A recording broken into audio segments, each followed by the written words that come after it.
سلام زخبركم تقاتلتنا كم يسأنحكم مباركس ناي الساعة زي زينا حسلكم متزله مجمرتا كن عرس زينا وكلتي محبركم إيرترا أب جرمن أب هاجراوي مدبات زتيوم مركزي هنري كيسنجر بزعبا كودا إيرترا أب كونفدريشنن فدريشنن فولي لوخ أمريكا بزعبا كونتات إثيوبيان أب دقة بحرن تزاريبو كنات يوكرين بوتين عقم سب سراويتو نابل علي حدا ب3 مليون كبن مبال يسرح كم زلو تقليسون كالوتن زوبلو زياناتات حزنا مزيناكم علينا سناي مكتتال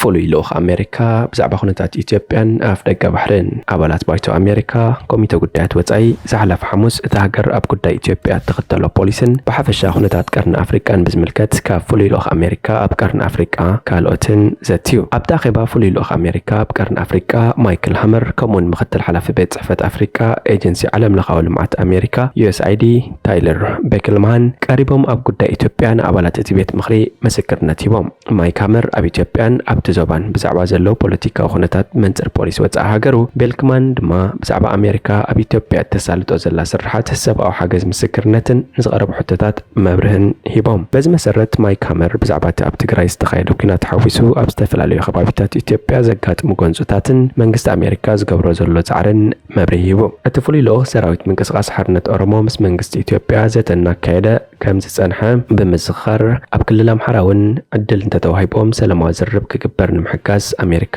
ድልውቲ ምዃና ጠቒሱ ማይክ ሃመር ኣብ ክልል ኦሮምያን ኣምሓራን ዘለዉ ጎንፅታት ወታደራዊ ስጉምቲ መፍትሒ ከም ዘይከውንን መንግስቲ ፍልልያት ብሰላማዊ መንገዲ ክፈትሕን ኣሜሪካ ቅዋማ ብግልፂ ንመንግስቲ ኢትዮጵያ ከም ዘፍለጠትን እውን ወሲኹ ገሊጹ ሃመር ብፍላይ ኣብ እዋናዊ ጉዳያት ኢትዮጵያ ካብ ኣባላት እቲ ቤት ምኽሪ ዝቐረበሉ ሕቶታት መብርሂ ሂቡ እቶም ቀንዲ ሕቶታት እዞም ዝስዕብዮም ሕቶ ኣባላት ቤት ምኽሪ ኣብ ጉዳያት ወጻኢ ኮንግረስ ኣሜሪካ ኣካብ ንኡስ ኮሚቴ ኣፍሪካ ጆን ጄምስ ኣብ ዝገበሮ ዘረባ ንምሕዳር መንግስቲ ኢትዮጵያ ነቒፉ ኣብቲ ኣሜሪካ ኣብ ኢትዮጵያ ዘለዋ ፖሊሲ ጉዳይ ወፃእን ርክብ ክልቲአን ሃገራትን ንምፍታሽ ተፀውዐ ኣኼባ ኣብ ዝሓለፉ ቁሩብ መዓልትታት ኣብ ኢትዮጵያ ዘጋጠሙን ሕጂ ዝፍጠሩ ዘለውን ኣልዒሉ እታ ምብራቕ ኣፍሪቃዊት ሃገር ምስ ኣሜሪካ ዘለዋ ርክብ እናሓረፈፈ ከም ዝመፀ ገሊጹ ጆን ጄምስ ብዛዕባ ኢትዮጵያ ብዙሕ ብዝፈለጥኩ ቁፅሪ መንግስቲ ኢትዮጵያ ንሰላም ድሌት ከም ዘይብሉ كرداء كيلا إلو بحتى ودليتو ناي منغست إثيوبيا بفلاي كان منغست أمريكا زدليو كتباو تساقمو فتحن مركابيو إلو ميشيغان زوكلا أبال ريبابليكان جون جيمس كانت تقرأي زسعب عنوات أب كلا تامحاران أوراميان كونتسي مغتسالون بمتكاس دليت أفدق بحر إثيوبيا عملكيتو قدامي منستر أبي أحمد زهابوريتو توسخ سوقات كانت يفتردو زبل حتو نمايك هامر أغريب له كانت سمين إثيوبيا أبالات الكوميتي مستزاربون حتى مسعربون فولي لوخ مايك هامر بوليسي قدامي أمريكا أب إثيوبيا زلوا دليتن أبريو محدار بايدنن هاريسن ما انت ربح حزب إثيوبيا أبتهاجر ديمقراطية وسرعة كسفنن لمعت كلون دليت اللوم زبل همر فولي لوخ كوينو كابز مدب جميرو أب سمن إثيوبيا زنبرو كينات دو كبلن مسكدب الداسيت أساسيرو زنبرو ودرخادن على ما جيرو سرح كم سنحة تزاريبو مايك هامر أب تقراي زفتزمو زنبرو تحساتات سوا مسالات كم زغنسو زغلسو سابسابات كم زبزحوهم كاليسو بتوسخي قداي أمانقو خلات تقراي نامحران حتى يكباني زل على اللوم كبابي تات مفتح خمسة رخبوب مقلات هواحتن منجس فدرالين زفرمو الوعل ملؤ بملؤ عيتفت زمنيلو ماي كامر فولي لوخ قرن أفريقيا خوينو مستشامة ناب تركن حورات إمارات عربن بمغاد منجس تركي سراويت إثيوبيا سبال بنفرت مهابو نأمريكا خمسة شغلن اتندرونات أبتهاجر زلوخنتات زقادة كتحلالخ بمقبارن سقاتو خمس قلتن تغيسو قداي قد بداسن كيحبحارن قداي قد بداسي ازملكت قبسي إثيوبيا سودانن نايز طرف هاجرات تحتواي تفاسسن كلن حبرات ተጠቃምነት ዘረጋግጥ ስምምዕ ክብጻሕ ኣሜሪካ ዲፕሎማሲያዊ ጻዕርነት ቅጽልያ ኢሉ ቀዳማይ ሚኒስትር አብይ አህመድ ጉዳይ ወደብ ንኢትዮጵያ ጉዳይ ህልውና ኢሉ ምስራቡ ካብ ሃገራት ተዘባ ሓሊፉ ንኣሜሪካውን ምንጭ ስጋት ከም ዝኾነ ማይክ ሃመር ተዛሪቡ ኮይኑ ግና ድሌት ኣፍ ደገ ባሕሪ ብሓይሊ ተፈጻሚ ከም ዘይኮን ብዕልን ብውልቅን መረጋገጽ ከም ዝሃቦ ኣመልኪቱ እዚ ዞባ ፍጹም ዘይደለ ነገር እንተሃለወ ካልእ ኩናት እዩ ኣብቲ ዞባ ኮነ ኣብ ኢትዮጵያ ጎንፅን ዘይምርዳን ብሰላማዊ መንገዲ ክፍታሕ ዘለዎ ቅብል ወሲኹ هنري كيسنجر بزعبا قداي إيرترا. هنري كيسنجر بزعبا قداي إيرتران قوبتا إثيوبيا ملكتو مس بريزيدنت سويرا حافظ الأسد أبو عزيز اللو بريزيدنت بشار الأسد نوح زربات أكايدو نيرو أبتوان سويرا وتدرى مسلطن معكلات كفيتا نيرتراوين تقالستي تململ سلازنبرت بز قداي كيسنجر نوح زربات أكايدو نيرو. كيسنجر أزي إثيوبيا أب إيرترا تكايدو زلاكينات كود أيكالنيو أنت خيلوها بناتنت إيرترا يخدم دم قبل نبزعت وجنات أجر مرئتو هيبو نيرو. ስለዝኾነ ኤርትራውያን ተቃለስትን ሰበስልጣን ኢትዮጵያን ኣብ ሓደ ጣውላ ኮፍ ኢሎም ክውስኑለዎም ኣነ ብፌደሬሽን ክመሓደሩ መመረፅኩሎም ክብል ንኣሳድ ምስ ነገሮ ኣሳድ ድማ ኣነስባ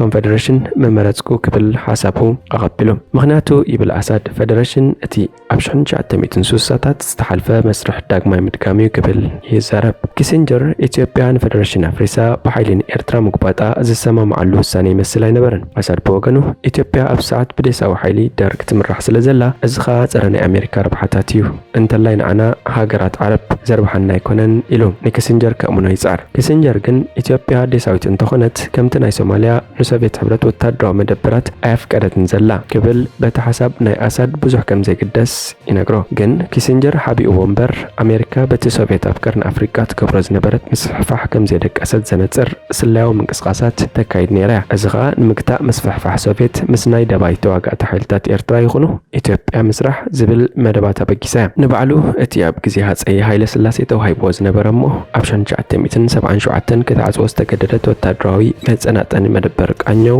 ደጊምካ ምምላስ ኣጀንዳ ክህልዋ ዝኾነ ወገን ዝጽበዩ። ስለዚ ኣብ ውሽጢ ኤርትራውያን ተቃለስትን ናይ ትግራይ ዕጡቃትን ብጉልባብ ጋዜጠኝነትን ሰራሕተኛታት ሰብኣዊ ረድኤትን ነቲ ዝካየድ ዝነበረ ቃልሲ እንታይ ከም ዝመስል ተሰልሎ ከም ዝነበረት ብዙሕ ጭብጥታት ኣሎ። ኣብቲ ኤርትራ ዕጥቃዊ ቃልሲያ ብዙሕ ዝጥቀስ ቦታ ሲኢና እምበር ኣብቲ ብሕወሓት ዝምራሕ ዝነበረ ናይ ትግራይ ምንቅስቃስ መሰረት ተኺላ ወፅያ። እዚ ድማ ዋላ እኳ ጉዳይ ዝሑል ኪናት ብምብትታን ሕብረት ሶቪየት 1991 እንተብቅዓ ኤርትራ ድማ ሙሉእ ነፅነታ እንተተጎናፀፈት ኣሜሪካ ኣብ ኢትዮጵያ ዝነበራ ምቁፅፃር ግን ንዝቕፅል 30 ዓመታት ኣውሒሱላዩ። ኩናት ዩክሬን ፑቲን ዓቕሚ ሰብ ሰራዊቱ ናብ ልዕሊ 1.3 ሚልዮን ክብ ንምባል ይሰርሕ። ፕሬዚደንት ሩስያ ቭላድሚር ፑቲን ዓቕሚ ሰራዊት ሩስያ ብ15 ሚእታዊት ክውስኽ ወሲኑ። በዚ መሰረት ነቲ ሕጂ ኣብ ንጡፍ ስራሕ ዝርከብ ዓቕሚ ሰራዊት ሩስያ 170,000 ሓደስቲ ሰራዊት ምስ ተወሰኽዎ ብዝሒ ሰራዊት ሩስያ 1,320,000 ክበፅሕ እዩ። ሚኒስትሪ ምክልኻል ሩስያ እዚ ዝተገበረሉ ቀንዲ ምክንያታት ምስፍሕፋሕ ኪዳን ሰሜን ኣትላንቲክ ኔቶ ዝርከቦ ንሩስያ ዘጋጥሞ ዘለዉ ብድሆታትን ስጋኣታትን ንምምካት ዝዓለመ ከም ዝኾነ ኣነፂሩ። ሩስያ ወላዳ ብዕሊ ኣይትነገር እምበር ኣብዚ ኣንጻር ዩክሬን ዝሓለፈ ዓመትን መንፈቕን ከም ዘካየደቶን ገና ዝቕፅል ዘሎን ኩናት ብዙሓት ካብ ሰራዊታ ብሞትን መውጋእትን ከሲራ ክትኮን ከም እትኽእል እዩ ዝግመት። ሚኒስትሪ ምክልኻል ሩስያ ኣብ መርበብ ሓበሬታ ክረምሊን ኣብ ዝዘርግሖ ሓበሬታ እቶም ሓደሽቲ ናብ ዓቕሚ ሰራዊት ሩስያ ዝውሰኹ ወታደራት ግቡእ ወታደራዊ ታዕሊም እናወሰዱ ቀስ ብቐስ ክውሰኹ ምዃኖም ብምሕባር እቲ ወሰኽ ብፍሉይ ኣገባብ ኣከታትባ ከም ዘይግበር ኣነፂሩ። እቲ ሚኒስትሪ እቲ ምውሳኽ ዓቕሚ ሰራዊት ሩስያ መድረኽ ብመድረኽ እዩ ክካየድ። እዚ ኸኣ ነቶም ኣብ ዓቕሚ ሰራዊት ሩስያ ክፅንበሩ ድላይ ዘለዎምን ኣቐዲሞም ዝሓትት ዜጋታት ሩስያ ቀዳምነት ክወሃቦም እዩ። ኩሉ ኸኣ ብኮንትራት እዩ ክኸውን ኢሉ። እቲ ሚኒስትሪ ብተወሳኺ ኣድላይነት ምኽታብ ሓደሽቲ ሰራዊት ምስፍሕፋሕ ኔቶ ኣብ ደባት ሩስያን ንፍሉይ ወታደራዊ ስርሒትን ዘጋጥሞ ዘለዉ መሰናኽላትን ዝተተሓሓዘ እዩ ኢሉ። ኪዳን ሰሜን ኣትላንቲክ ኔቶ ነታ ምስ ሩስያ ነዊሕ መሬታዊ ዶብ ዘለዋ ፊንላንድ ብወግዒ ኣባሉ ከም ዝገበራ ዝዝከር እዩ። ስዌደን እውን ኣባል ኔቶ ክትከውን ሕቶ ቀሪባ መልሲ ኣብ መጽባይ ትርከብ። ኪዳን ሰሜን ኣትላንቲክ እታን ልዕሊ ዓመትን መንፈቕን ምስ ሩስያ ኣብ ርእሱን ኩናት ተጸሚዳ ዘላ ዩክሬን እውን ወላዳ መቐን ናይ ግዜ ኣይሃብ እምበር ኩነታት ምስ ተረጋግአ ኣባል ክትከውን ምዃና ኣበሲሩ ኣሎ። መሰረት ቅዋም ኪዳን ኣትላንቲክ ሓንቲ ኣብ ኩናት ተጸሚዳ ዘላ ሃገር እቲ ተካይዶ ዘላ ኩናት ከይዓረፈ ኣባል ክትከውን ከም ዘይትኽእል እዩ ዘነፅር። ዩክሬን እውን እዚ ምስ ሩስያ ተካይዶ ዘላ ኩናት ማዕሉቡ ከይረኸበ ኣባል ኪዳን ሰሜን ኣትላንቲክ ክትከውን ዘለዎ ዕድል مهمون እዩ። ብሐሙስ ፕሬዚደንት ዩክሬን ቭላድሚር ዘለንስኪ ኩነታት ኣየር እቲ ሃገር ትሕቲ ዜሮ ኣብ ዝኾነሉ ኣብ ደባት ሩስያ ዘሎ ሰራዊት ኣደልዲሉ ክከላኸል ለቦኡ ምሕላፉ ይዝከር።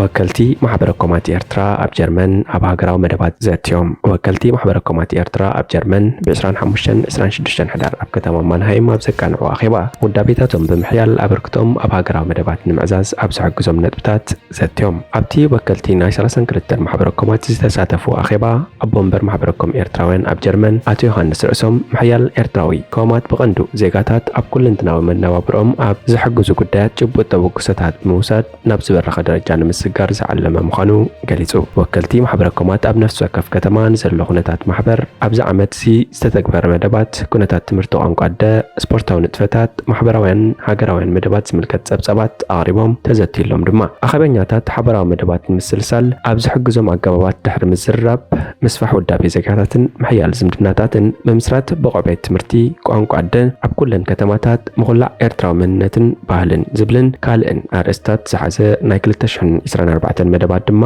ሓንፂጾም ኣብ ጀርመን ብከተማታት ደረጃ ዝነጥፉ 38 ማሕበረ ኮማት ኣለዋ ብኻልእ ወገን ሃማደ ንስ ጨንፈር ኦስትሪያ ብ25 ሕዳር ኣብ ከተማ ቪየና ኣኼባ ብምቅናዕ ንጥፈታቱ ገምጊሙ ኣዶ ወንበር ሃማደ ጨንፈር ጀርመን ወይዘሮ ልዑል ተወልደ ኣብ ተራ ደቂ ኣንስትዮ ኣብ መደባት ጥሙር መኸተ ከምኡን ውዳቤ ሃማደ ንምሕያል ኣብ ዝካየድ ዘሎ ጻዕሪ መብርሂ ሂባ ተሳተፍቲ ውዳቤን ብምጥንኻር ኣበርክተን ንምዕዛዝ ዘለወን ቁርብነት ኣረጋጊፀን እምባርከስ خبركم ተኸታተልትና ናይ ሰዓት እዚ ዜናዊ መሰናዶና ኣብዚ ፍጸም ሓደሽ ዜናታት ምክትታል ሰብስክራይብ ሼር ላይክ ኮሜንት ምግባር ኣይትረስዑ ኢኹም ሰላም